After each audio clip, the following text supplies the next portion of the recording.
At this point in your studies, I think it's appropriate to start to deepen our understanding of the work, sort of the secret of light and how it impacts the system. And now that you have a sense of the handholds and a little bit of the rhythm of the system, we're going to go deeper, and we're going to start to accelerate your knowledge of the work here. Dr. Sutherland told us to trust the tides. The tides are the different rhythms that are happening simultaneously in the system. You have been practicing the CRI, which is a craniorhythmic impulse. We're now going to introduce you to the other two tides, which really separates us in many ways from the other models that are practiced, because we focus on the deeper rhythms more than we do the craniorhythmic impulse. One of my teachers told me that the CRI was an expression of unresolved trauma that is being held in the system as inertial forces. It's a waveform riding upon the other two tides, especially the long tide, which is the divine ordering principle. Its rate is variable, and the motion that is expressed by it has a changeable nature based on forces that are still being organized and are unresolved and held within the system. The craniorhythmic impulse is really perceived as we focus in on an expression of generally one bone or a few bones, flexion and extension around separate parts. And it predominates in our awareness. That's what we're really perceiving, is a few bones and their movement qualities.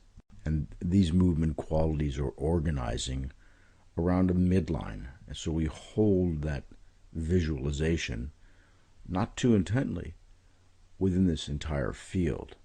And that allows us to ascertain a certain quality of organization around inertial patterns. Okay, so let's try some work now around this mid-tide, because we know that the CRA is a wave form that's riding on top of this other tide. So what we want to do is we want to take any of the bone holds that you've learned, and I would suggest that actually all the bone holds, all the listening stations, so to speak, all the portals into this information, to be used for playing around with this concept of the mid-tide and feeling the difference that you will very much be aware of when you actually are in the mid-tide, and what is required sort of mentally as far as your focus in order to get there.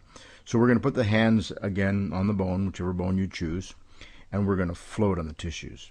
Don't forget to always firmly ground your elbows, and don't grab onto anything. Very important. Do not grab onto the tissues. Lightly, very lightly, as light as you can imagine, the weight of a silk scarf. And so what I want you to do is ground into your fulcrums and become aware of the relationship between the bones. The focus is on, right now, the classic flexion and extension, the faster rhythm that is created by deeper tidal forces. So what you are listening to in the CRI level are the expressions and motion of individual parts. Again, we're just kind of going over this, organizing around the midline. So perception is more about form and resistance, as opposed to an intercellular motility of these parts. So it's usually not available at that CRI level. The CRI level is more about doing things, locating inertial fulcrums and applying various techniques of traction or disengagement, direction of tide. We're doing things to it. And there is the difference, really, because when you drop down into the mid-tide, it's not about doing. It's more about being present and witnessing the actions of the system and allowing the system to come to you with its story. So we're going to listen to a fluidic tide, become aware, that's happening 2.5 times a minute. So there's value to counting. 1 1,000, 2 1,000, all the way out to 10 or 12. There'll be a turning and then back. It's almost like you're sinking down into the fluid now. You've been floating on top of it, listening to a rhythm that's happening 8 to 12 times. Now I want you to kind of immerse yourself in the fluids. Use any kind of imagery that works for you, but just sink down. Use your fulcrum in your spine. Create a feeling from your heart center, or your third eye, or your tantien, and really ground in and listen to an entire biosphere, which is around like a cocoon, around about 3 feet around the body, and tune into that. And don't be interested in the bone movements that you are palpating, that are the portals into the system. They're not important in this exercise. The fluids can be observed, if you listen, as an expression of tidal motions, almost estuary-like, fingers moving, and it's not a one linear tide that moves back and forth. And just listen and be aware of that. Feel that. It's called the fluid tide. You may experience through this tactile expression a tensile field, and it's unified. It has a quality of being connected. It's as if there's this gelatinous fluid that's filling a water bag, and when you touch and hold one part, you're aware of a tensile quality to the entire field, all the way down to the feet and beyond, actually, in this biosphere that's around it.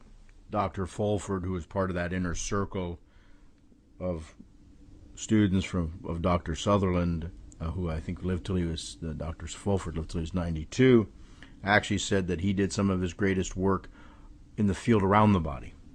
I know that's a little bit crazy of a thought at this particular point in your learning, but there's more to meet the eye. Remember, we're talking about a liquid crystalline matrix that has frequency and an electromagnetic field. So we're delving into a different realm here with this work.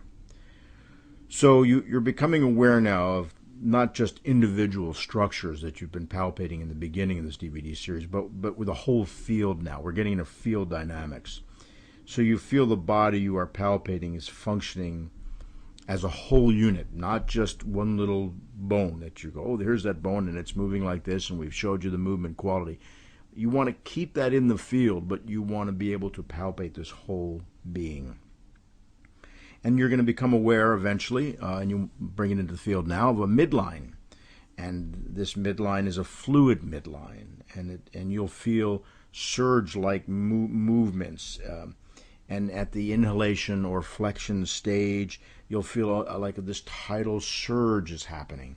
And it's not linear. It moves just like if you were going to the ocean and you're watching a wave coming in.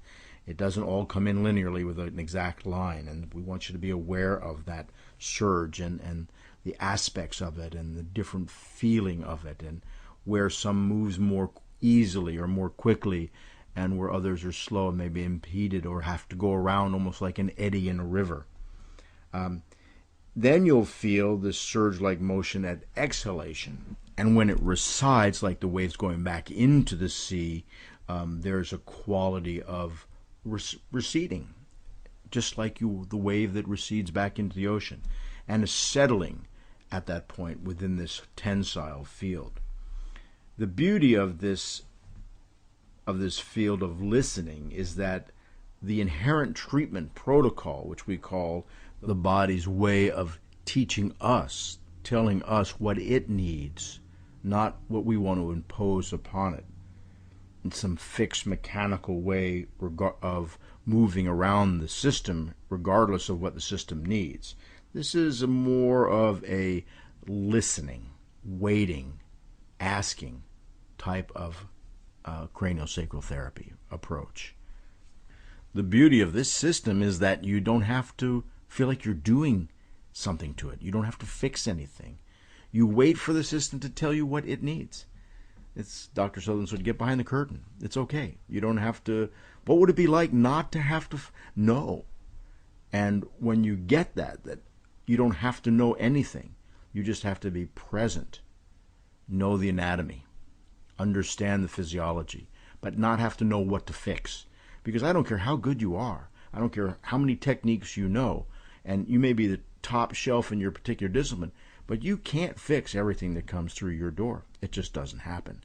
And that allows you, knowing that allows you to relax and just be present with the system and allow your journey as a craniosacral therapist, which is a lifetime journey, to unfold in a manner that is constructive in the sense that you don't have to be concerned about getting it right.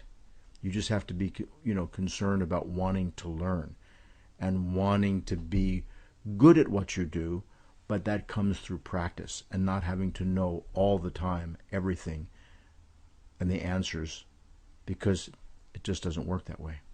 I am humbled by the teachers who have taught me, some in person and some by their written work and their audio work, who have shared their journey with me. And some of these people have been doing the work for Dr. Jellis for 45 years, Franklin for 35, Charles Swenson for over 30, and Dr. Upledger, not to forget him, who helped me get my start in this work. There is tons of knowledge that they've gained over a long period of time.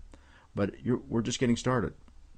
I've only been doing this 16 years, and some of you are just getting started. So allow yourself to enjoy the fact that this particular model allows you to not have to know everything.